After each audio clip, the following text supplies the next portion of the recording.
కూడా కోర్సులు కూడా ఉన్నా కూడా ఏమైనా లోకల్గా ఏమైనా ప్రాబ్లం వస్తే కూడా మనకు కూడా హెల్ప్ చేస్తుంటారు. ఏ చిన్న చిన్న ప్రాబ్లమ్స్ ఉన్నా కూడా వాళ్ళకి కాంటాక్ట్ కావచ్చు. రైట్. సో ఫ్యూచర్లో వాళ్ళకి ఇంకా ఉన్నతమైన పదవులు కావాలని కూడా ఆశిస్తున్నాం.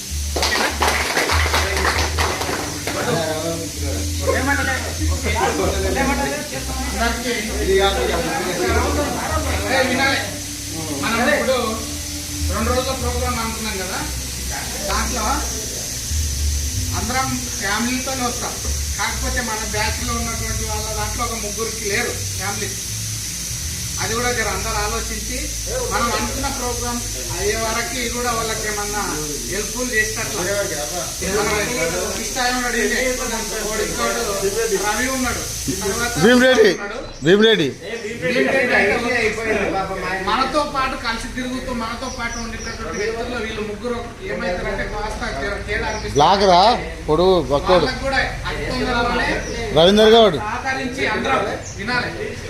అందరం సహకరించి అంటే మనకు సంబంధించిన బంధువులు అయినా ఎక్కడైనా సరే ఒక మంచిగా పిల్లలు చూసి కానీ చేసి ఇది చేస్తే కూడా మంచిగా ఉంటుందని నా అభిప్రాయం మాత్రమే. ఓకే.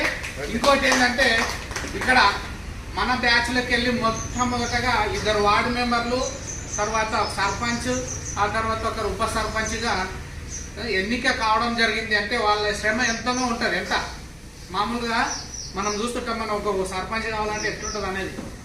కాబట్టి ఆ సందర్భంగా ఇక్కడ మనం గ్యాదర్ అవుదామనే ఉద్దేశంతో అయ్యాం అందరం. దీని యొక్క ముఖ్య ఉద్దేశం ఏంటంటే నెక్స్ట్ అందరం మన 10వ తరగతి మిత్రులమంతా మనకు చెప్పిన సారాలతోటి మనము మళ్ళీ ఒకసారి పాఠాలు చెప్పించుకొని అందరం కలిసి ఒక ప్రోగ్రామ్ అనేది భారీ ఎత్తున ఏర్పాటు చేసుకుందామనే ఉద్దేశంతో ఇక్కడ గ్యాదర్ కావడం జరిగింది.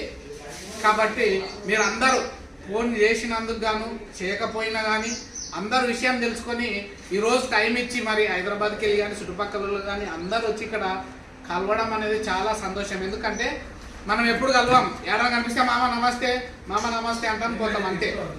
కాకపోతే సాధక బాధకాలు కూడా తెలుసుకోవాలి.